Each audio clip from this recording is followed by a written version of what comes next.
আলহামদুলিল্লাহ, আল্লাহ তোমাকে যে বিপদে ফেলেছে, মানে ওকে তো শোনায়া বলবে না, মানে ওর দিকে লক্ষ্য করে বলবে যেই বিপদ ওর জীবনে চলে আসছে, যেই বিপদ, যেই অপছন্দনীয় জিনিসটা আপনার চোখে দেখতে পেলেন যে আল্লাহ আলহামদুলিল্লাহ আফানি, আমাকে আল্লাহ এই বিপদ থেকে বাঁচাইছে।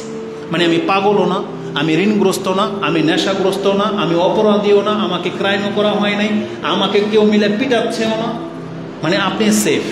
সব রকমের একটা কুষ্ঠ রোগ, স্যাঁতস্যাঁতে রোগ, যে কোনো রোগ যেটা আপনি পছন্দ করেন না, কুৎসিত একটা ব্যক্তি, এমন কুৎসিত যাকে কেউ কোনো মানুষ পছন্দ করবে না, আপনি নিজের দিকে তাকান, যেন আলহামদুলিল্লাহ আমি তো অনেক ভালো আছি।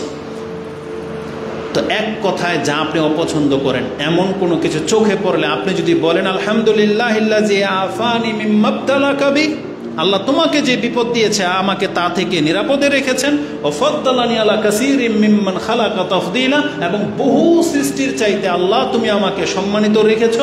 এই দোয়া যে ব্যক্তি বলতে পারে, রাসূলুল্লাহ সাল্লাল্লাহু আলাইহি ওয়াসাল্লাম বলেছেন ইল্লা উফিয়া মিন যালিকাল বালা, যেই বিপদ দেখে, যেই অপছন্দনীয় বিষয়টা দেখে সে আল্লাহর কাছে দোয়া করেছে, এই বিপদ, এই অপছন্দনীয় জিনিস জীবনও তার ধারের প্রান্ত আসবে না, কায়েনান মা কান।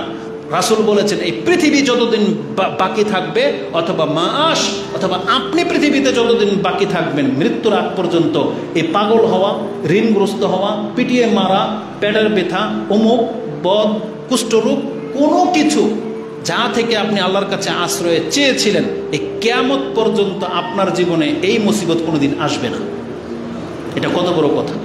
তার মানে আল্লাহর কাছে আশ্রয় চাওয়ার গুরুত্ব এতটা অপরিসীম, যেটা অধিকাংশ মুসলিম আমরা ভ্রুক্ষেপ করি না, আমরা কেউ পছন্দ করি না সেই জিনিসগুলো। তারপর আমি আল্লাহর কাছে বলতেছেন না কেন? অথচ আপনি জানেন মরিয়ম আলাইহিস সালাম যখন জন্মগ্রহণ করেছিলেন, তার মা বলেছিল আল্লাহর কাছে ওই জুহা বিকা, এই যে দুইজনকে আল্লাহ তোমার আশ্রয় দিয়ে দিলাম মিনাশ শাইতানির রাজিম। রাসূল বলতেছেন মরিয়ম আলাইহিস সালামের মায়ের এই আশ্রয় নেওয়া, যার ফলে পৃথিবীর সমস্ত বাচ্চা যখন জন্মগ্রহণ করে, তখন জন্মগ্রহণ করলে শয়তান তার লজ্জাস্থানে বা পেটে খোঁচা দেয়, আর খোঁচা দিলেই কিন্তু বাচ্চা কাঁদে। কেবলমাত্র দুইজন সন্তানকে শয়তান স্পর্শ করতে পারেনি, তার একজন হচ্ছেন মরিয়ম আলাইহিস সালাম এবং তার ছেলে ঈসা আলাইহিস সালাম। এটা কিসের বরকত? ওই যে তার নানির দোয়া, ঈসা আলাইহিস সালামের নানির দোয়া, যে আল্লাহ আমি আমার সন্তানকে এবং ওর সন্তানকে তোমার আশ্রয় দিয়ে দিলাম শয়তান থেকে। এই জন্য শয়তান সব বাচ্চাকে খোঁচা দিতে পেরেছে, শুধু ঈসা আলাইহিস সালাম এবং তার মা মরিয়মকে টাচ পর্যন্ত করতে পারেন। এটা কত বড় ব্যাপার! তাই আমাদেরকে আল্লাহর কাছে দোয়া করা শিখতে হবে এবং দোয়ার পাওয়ার জানতে হবে, এবং আল্লাহর সাথে আমাদের ওই সম্পর্কটা গড়ে তুলতে হবে, যাতে করে আমি আর আপনি দোয়া করার ফলে সেই ফ্যাসিলিটির যেন পাই। নাহলে রাসূলুল্লাহ সাল্লাল্লাহু আলাইহি ওয়াসাল্লাম যত কিছু থেকে আশ্রয় চেয়েছেন আপনি দেখেন তার জীবনে। এবং সবচেয়ে বড় ব্যাপার হচ্ছে, এখন মূল বক্তব্যের দিকে আসি, সেটা হচ্ছে মৃত্যু মুহূর্তটা এবং কবরের আযাব, পরকালের শাস্তি। এগুলো থেকে আপনি বলেন তো দেখি, এই লাইফে বা আজকে কয়বার আল্লাহকে বলেছেন যে আল্লাহ তুমি আমাকে কবর আযাব থেকে মাফ করে দাও, আল্লাহ তুমি জাহান্নামের কিনারা থেকে আমাকে দূরে রাখো, বা হাসরের মাঠের ফিতনা থেকে আল্লাহ তুমি আমাকে বাঁচাও, আমি তোমার কাছে আশ্রয় চাচ্ছি। আমরা কয়বার বলি আল্লাহকে? আমরা বলি না তেমন একটা, অথচ এটা অনেক গুরুত্বপূর্ণ ব্যাপার। তো আসুন, আমরা এটা আপনাকে বোঝালাম যে আল্লাহর কাছে আশ্রয় চাওয়ার মর্যাদা কি সেই সম্পর্কে। এখন আপনি আল্লাহর কাছে আশ্রয় চাইবেন, কি থেকে আশ্রয় চাইবেন সেই দিকে আসি। সবচেয়ে মন্দ এবং খারাপ মৃত্যু হচ্ছে অমুসলিম অবস্থায় মরা। এটা হচ্ছে সবচেয়ে মন্দ মৃত্যু। একজন মানুষের জীবনের সবচেয়ে ভালো মৃত্যু হচ্ছে ইমানের হালতে মরা, আর সবচেয়ে মন্দ মৃত্যু হচ্ছে ইমানহীন হইয়া মরা, মানে যার ইমান নাই, সে এক কথায় মুসলমান না, বাকি যে কোনো ধর্মের লোকই হোক না কেন, নাস্তিক হোক, মুনাফিক হোক, মুশরিক হোক, বা অন্য কোনো ধর্মের অনুসারী হোক, এ হলো সবচেয়ে মন্দ ব্যক্তি। আর মুসলিম হালাতে মরা, এটা হচ্ছে একজন ব্যক্তির জীবনের সবচেয়ে সৌভাগ্যবান মৃত্যু। এই সম্পর্কে কোরআনে যথেষ্ট কথা আছে, যদি আমরা এখানে ডিটেলস আলোচনা করব না, কারণ আমাদের উদ্দেশ্য একটা ভিন্ন। তো সবচেয়ে খারাপ মৃত্যু যে কুফরি অবস্থায় মরা, এই সম্পর্কে দুইটা আয়াত শুধু আমি আপনাকে কোট করে দেই, যেটা সূরা বাকারাতে রয়েছে। আল্লাহ সুবহানাহু ওয়া তাআলা সূরা বাকারার 160-162 নম্বর আয়াতে বলেছেন, ইন্নাল্লাযীনা কাফারু ওয়া মাতু ওয়া হুম কুফফার উলাইকা আলাইহিম লানাতুল্লাহি ওয়াল মালাইকাতি ওয়ান নাসি আজমাইন। নিশ্চয়ই যারা কাফের এবং কুফরি অবস্থায় মরে যায় তার মানে যারা বর্তমানে কাফের তাদের উপরে এখন লানত করা হচ্ছে না। যদি কুফরি অবস্থায় মরে যায় তাহলে এর উপরে আল্লাহরও লানত পড়বে, ফেরেশতাদেরও লানত পড়বে। এবং আল্লাহ সুবহানাহু ওয়া তাআলা বলতেছেন, ওয়ান্নাসি আজমাইন খালিদিনা ফিহা লা ইউখাফফাফু আনহুমুল আযাব ওয়া লা হুম ইউনজারুন। তারা খালিদিন চিরস্থায়ীভাবে জাহান্নামে থাকবে, তাদের শাস্তি তো কম করা হবেই না, বরং আল্লাহ সুবহানাহু ওয়া তাআলা বলেছেন ওয়া লা হুম ইউনজারুন, আর তাদেরকে সেখান থেকে উদ্ধারও করা হবে না। তার মানে যারা কুফরি অবস্থায় মরে যায় এটা হচ্ছে সবচেয়ে মারাত্মক পরিণামের কারণ।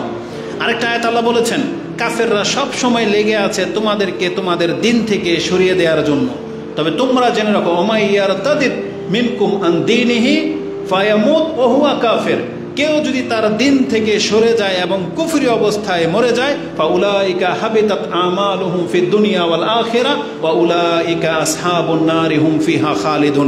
এই আয়াতটা আপনি সূরা বাকারাতে পেয়ে যাবেন, যেটা আপনি 217 নম্বরে এই আয়াত রয়েছে। আল্লাহ বলেছেন যারা তার ধর্ম থেকে মুখ ফিরিয়ে নেবে আর ওই অবস্থায় যদি কাফের অবস্থায় মরে যায়, ফিরে যদি আবার না আসে, কুফরি অবস্থায় যদি মরে যায়, তাহলে তার আমল যা ছিল সব বরবাদ হয়ে যাবে এবং কিয়ামতের মাঠে এই ব্যক্তির কঠিন শাস্তি তাকে পেতে হবে, যেটা আপনি 217 নম্বরে পেয়ে যাবেন। তাহলে কাফের অবস্থায় মরা সম্পর্কে 2টা আয়াত আমি আপনার কাছে এখানে পেশ করে দিলাম। তাই আল্লাহ সুবহানাহু ওয়া তাআলার সেই আয়াতটা স্মরণ করিয়ে দিই, যারা মুসলিম আছেন খুতবাতে উপস্থিত হন, একটা আয়াত সবসময় মনে রাখবেন। আল্লাহ বলেছেন ইয়া আইয়ুহাল্লাযীনা আমানুত্তাকুল্লাহা হাক্কা তুকাতিহি ওয়ালা তামুতুন্না ইল্লা ওয়া আনতুম মুসলিমুন। দেখো হে ঈমানদাররা, তোমরা মুসলিম না হয়ে মৃত্যুবরণ করবে না। আল্লাহকে যথার্থ ভয় করার চেষ্টা করো এবং অন্তত মুসলিম না হয়ে তুমি মৃত্যুবরণ করো না। তার মানে মুসলিম হয়ে মরতে পারা এটা সৌভাগ্যের লক্ষণ, এটা হচ্ছে সবচেয়ে ভালো মৃত্যু। আর পাপ অবস্থায় বা কাফের অবস্থায় মরে যাওয়া এটা হলো মন্দ মৃত্যুর প্রথম। দ্বিতীয় ধাপ আসে। দ্বিতীয় ধাপ হচ্ছে আমরা আলহামদুলিল্লাহ কাফের না, মুসলিম। তাহলে আমাদের মন্দ মৃত্যু কি? রাসূল বলেছেন বা কোরআন হাদিসে যেটা পাওয়া যায় সেটা হচ্ছে পাপ করা অবস্থায় মরে যাওয়া। আমি বড় বড় পাপের উদাহরণ দেব না, ছোট পাপই ধরে নেন। আপনার দাড়ি নেই, মরে গেলেন, পাপ অবস্থায় মরলেন। প্যান্ট টাকনার নিচে সিগারেট খাচ্ছেন আর মরলেন, জর্দা চাবাচ্ছেন আর মরলেন। তাহলে হারাম খাওয়া অবস্থায় আপনি মরতেছেন। একটা ব্যবসায়ী, সুদী প্রতিষ্ঠান, ব্যাংকিং সিস্টেমে আপনি চাকরি করতেছেন আর সেখানে চাকরিরত অবস্থায় আপনি মরে গেলেন, আপনি পাপের অবস্থায় আছেন। জমিতে চাষাবাদ করতেছেন, আরেকজনের আইল কেটে আপনি ঢুকে যাচ্ছেন, যে কোদাল দিয়ে কোবাচ্ছেন, ওই সময় যদি বজ্র পরে আপনি মরে যান তো আপনি পাপের অবস্থায় মরলেন। এইভাবে জীবনের প্রত্যেকটা অ্যাঙ্গেলে জেনা করতে অবস্থায় যদি কেউ মরে যায়, ফিল্ম দেখা অবস্থায় যদি কেউ মরে যায়, এগুলো সব হচ্ছে পাপের অবস্থায় মরা। মাজারে গিয়ে সেজদা করতেছেন, ওই সময় যদি আপনার মৃত্যু চলে আসে, বা মাজার থেকে ফেরার পথে যদি আপনার মৃত্যু চলে আসে, এগুলো হচ্ছে পাপের অবস্থায় মরা, মানে চলমান পাপের মধ্যে থেকে মরা। এটা হলো সবচেয়ে মারাত্মক। কাফেরের পরের পরিণতি হচ্ছে এটা, মানে পাপী বলে গণ্য হওয়া। এটা খুবই সেন্সিটিভ, যেটা আজকে অধিকাংশ মুসলিম হওয়া সত্ত্বেও এই বিষয়টাকে আপনি গুরুত্ব দিচ্ছেন না, বরং গাড়িতে বসে আপনি ল্যাংটা দেখেন আর আপনি টিকটক নিয়ে সারা জার্নি পার করেন, আর যখন অ্যাক্সিডেন্ট হয়ে যায় তখন আপনি চিৎপটাং হয়ে পড়ে থাকেন। তাহলে আপনার এই মৃত্যুটা হচ্ছে মন্দ মৃত্যুর একটা মৃত্যু। কেন জানেন? কারণ হাদিসে 2 রকমের আছে। একটা হাদিস বলা হয়েছে ইউবাসু কুল্লু আবদিন আলা মা মাতা আলাই, একজন ব্যক্তিকে কিয়ামতের মাঠে ওই পরিচয়ে উঠতে হবে যেই পরিচয়ে তার মৃত্যু ঘটেছে। তার মানে আজকে যেই মুহূর্তে আপনার মৃত্যু ঘটবে দেখতে হবে আজকে কি আপনি মুসলিম কিনা, আজকে কি আপনি। কালকে কাফের ছিলেন, কালকে মুনাফিক থাকতে পারেন, কালকে মুশরিক থাকতে পারেন, কালকে ঈমানদারও থাকতে পারেন, কিন্তু কালকের উপরে বিচার করা হবে না। আপনার 60 বছর কেটে গেছে মুসলিম অবস্থায়, কিন্তু যেই দিন আপনি মরলেন সেই দিন যদি আপনি নাস্তিক হয়ে থাকেন, তাহলে বিচারটা 60 বছরের নেকি দিয়ে হবে না, বিচারটা হবে মরার নাস্তিকতা দিয়ে। এটা হচ্ছে ইসলামের একটা আদব। ঠিক এর উল্টা নিয়ে নেন, 60 বছর একটা ব্যক্তি হিন্দু ছিল, খ্রিস্টান ছিল, কিন্তু যেই দিন মরলো সেদিন সে মুসলিম ছিল। রেজাল্ট কি? ডাইরেক্ট জান্নাত। তার 60 বছরের পাপ তাকে বাঁচাইতে মানে আটকাইতে পারবে না। এটা ইসলামের একটা বিধান এবং আল্লাহর অনেক বড় রহমত লুকিয়ে আছে এখানে। এই জন্য সবসময় সৌভাগ্যবান থাকতে হলে আপনি চেষ্টা করবেন এমন অবস্থায় থাকা, যেই অবস্থায় মৃত্যুটা চলে আসলে যাতে আমি আর আপনি আল্লাহর ক্ষমা পেতে পারি। এই জন্য নিজেকে প্রস্তুত থাকতে হবে। রাসূল বলেছেন, যেই ব্যক্তি চায়, যে কোরআনের একটা আয়াত আছে না, যেটা সূরা আল ইমরানের, যদিও লম্বা হয়ে যাবে বিধায় আমি নোট করিনি, কিন্তু মনে পড়ে গেছে বলে দিই। সূরা আল ইমরানে আছে না, কুল্লু নাফসিন যায়িকাতুল মউত সুম্মা তুওয়াফাউনা উজুরাকুম ইয়াওমাল কিয়ামা ফামান যুহজিহা আনিন নারি ওয়া উদখিলাল জান্নাতা ফাকাদ ফাজ ওয়া মাল হায়াতুদ দুনিয়া ইল্লা মাতাউল গুরুর। এটা সূরা আলী ইমরানের 185 নম্বর আয়াত। এই আয়াতের তাফসিরে বুখারী মুসলিমের একটা হাদিস পেয়ে যাবেন। রাসূল বলেছেন, হাদিসটা বুখারী নয় মুসলিমে আছে এবং মুসনাদে আহমদে আছে। মুসলিমে একটা লম্বা হাদিসের মিডলে গিয়ে আপনি এটা পেয়ে যাবেন।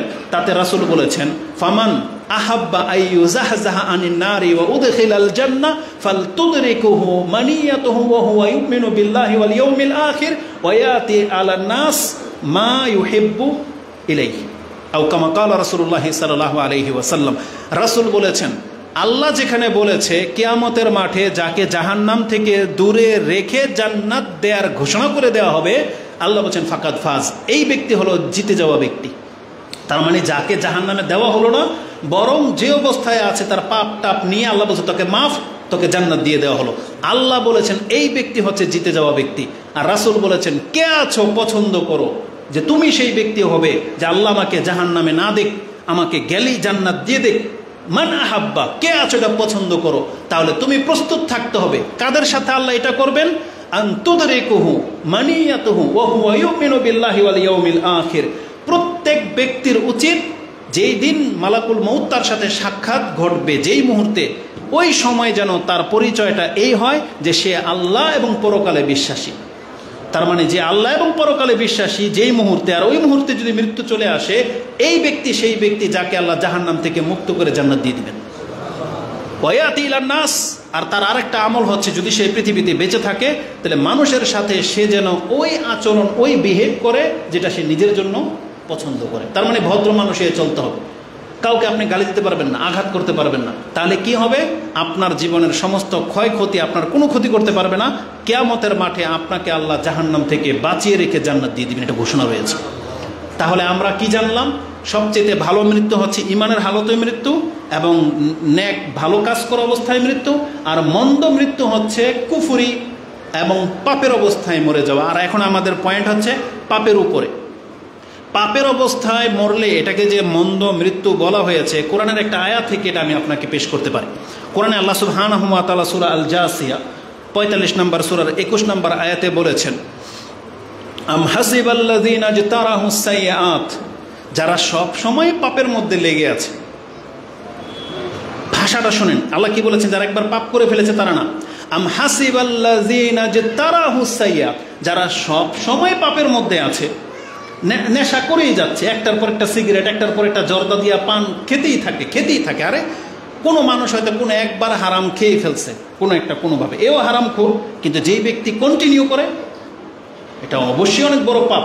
যেই ব্যক্তি জীবনে একবার জানা করে ফেলেছিল, ছোটবেলায় বোঝে নাই, তওবা করে ফিরে আসছে। আর কিন্তু যারা রেগুলার করে, মাঝে মাঝেই করে, যারা মাঝে মাঝে মদ খায়, যারা সবসময় সুদের সাথে জড়িত, যারা এখনো হারাম বিজনেস ছাড়েন নাই, তার মানে সব সময় পাপের মধ্যে যারা জড়িয়ে আছেন, যারা বেনামাজি, আসল বড় পাপী এদেরকে বলাই হয়নি। যারা বেনামাজি তারা সবচেয়ে বড় পাপী, যে পাপের অবস্থায় আছেন সারাদিন। কারণ আজকে ফজর পড়েন নাই মানে আপনি পাপের অবস্থায় আছেন, জোহর হয়ে গেল পড়েন নাই, পাপের অবস্থায় আছেন। তার মানে 5 ওয়াক্ত সালাত যারা পড়েন না, আপনার সারা দিনটা পাপের অবস্থায় কেটেছে। যারা বেপরদা নারী আছে, যতক্ষণ পর্যন্ত পর্দা করবে না ততক্ষণ পর্যন্ত পাপী। মানে তার ফিগার যেটা আল্লাহ ঢেকে রাখতে বলেছে, তার চেহারা যতক্ষণ পর্যন্ত খোলা ততক্ষণ পর্যন্ত সে পাপী। আপনি কি একবার ভাবছেন বিষয়টা? তো আল্লাহ বলতেছেন, আম হাসিবাল্লাযীনা ইজতারাহুস সাইয়্যাত, যারা সব সময় পাপের মধ্যে লেগে আছে, আন্নাজআলাহুম কাল্লাযীনা আমানু ওয়া আমিলুস সালিহাত সাওয়াআন মাহইয়াহুম ওয়া মামাতুহুম সাআ মা ইয়াহকুমুন। আল্লাহ বলেছেন যারা স্থায়ী পাপী তারা এটাকে কি করে ভেবে নিল যে আমি আল্লাহ তার সাথে কি ওই আচরণ করব যে আচরণ একজন সৎ মুসলিমের সাথে করব, তার জীবন এবং মৃত্যুটাকে সমান হবে। আল্লাহ ভাগ করে দিয়েছেন, মানে সাওয়াউন মাহইয়াহুম ওয়া মামাতুহুম, তার মৃত্যুটা কি সমান হবে, আবার মরার পরের জীবনটা কি তার সমান হবে? সাআ মা ইয়াহকুমুন, কত মন্দ তোমার বিচার। তার মানে আল্লাহ এখানে পাপীদেরকে বলতেছেন, তুমি পাপ করতেছো, তুমি ভাইবো না যে যারা 5 ওয়াক্ত নামাজ পড়ে তার জীবন তো কঠিন, কিন্তু তার যে মৃত্যুর দিনটা হবে তার মতন সহজ মৃত্যু তোমার জীবনে হবে, এটা তুমি ভাইবো না। আর মরার পরে একে যে জীবন দেওয়া হবে তোমাকেও একই জীবন দেওয়া হবে, এটা তুমি কোনোদিন ভাইবো না। এটা কত বড় ধমক, একটা পাপীর জন্য এটা কত বড় ধমক। আপনি কি জানেন এখানে 4 শ্রেণীর মানুষকে ধমক দেওয়া হয়েছে। এক, বিটুইন পার্থক্য করা হয়েছে কাফের মুসলিমে। আবার পার্থক্য করা হয়েছে সৎ অসতে। মানে এক তো কাফেরদের তুলনায় আমরা বেটার, আর আমাদের মধ্যে সৎ লোকেরা আমাদের চাইতে বেটার। কারণ সৎ লোকের মৃত্যু আমাদের মতো হবে না, যেমন কাফের মৃত্যু আমাদের মতো হবে না। আমাদের মুসলিমদের মৃত্যু হবে কাফেরদের চাইতে সহজ, আর সৎ ব্যক্তির মৃত্যু হবে পাপীদের চাইতে সহজ। এটার জন্য আরেকটা আয়াত আমি আপনাকে এডিশনে যোগ করে দিই, সেটা হচ্ছে সূরা সদ 38 নম্বর সূরার 28 নম্বর আয়াতে আল্লাহ বলেছেন, আম নাজআলুল লাযীনা আমানু ওয়া আমিলুস সালিহাতি কাল মুফসিদিনা ফিল আরদ আম নাজআলুল মুত্তাকিনা কাল ফুজ্জার। আল্লাহ বলেছেন, কি মনে করো আমি একজন ঈমানদার সৎ ব্যক্তির সাথে ওই আচরণ করব যেমন একটা কাফের ফাসাদকারীর সাথে করব, আর নাকি আমি মুত্তাকিদের সাথে সেই আচরণ করব যে আচরণ একটা পাপীর সাথে করব? তার মানে এখানে আল্লাহ ভাগ করে দিয়েছেন, মানে 4টা শ্রেণী। এক হলো মুমিন মুসলিম এবং সৎ, আরেকটা হচ্ছে কাফের বেঈমান আর পাপী। এই জন্য আল্লাহ সুবহানাহু ওয়া তাআলা বলেছেন এদের প্রত্যেকের জীবন এক না, নিঃসন্দেহে পাপীদের মৃত্যু কঠিন থেকে কঠিন হবে। এই জন্য পাপের অবস্থায় মরে যাওয়া, এই জন্যই বলেছে এটা একটা মন্দ মৃত্যু। আর রাসূলুল্লাহ সাল্লাল্লাহু আলাইহি ওয়াসাল্লাম থেকে ইমাম বুখারী তার কিতাবুর কাদারের মধ্যে একটা হাদিস কোট করেছেন, যেটা আপনি 6602 নম্বরে পেয়ে যাবেন। তাতে আছে 6607, তাতে আছে রাসূলুল্লাহ সাল্লাল্লাহু আলাইহি ওয়াসাল্লাম বলেছেন, ইন্নাল আবদা ইয়ামালু আমালা আহলিল জান্নাহ ওয়া ইন্নাহু মিন আহলিন নার ওয়া ইন্নামাল আমালু বিল খাওয়াতিম।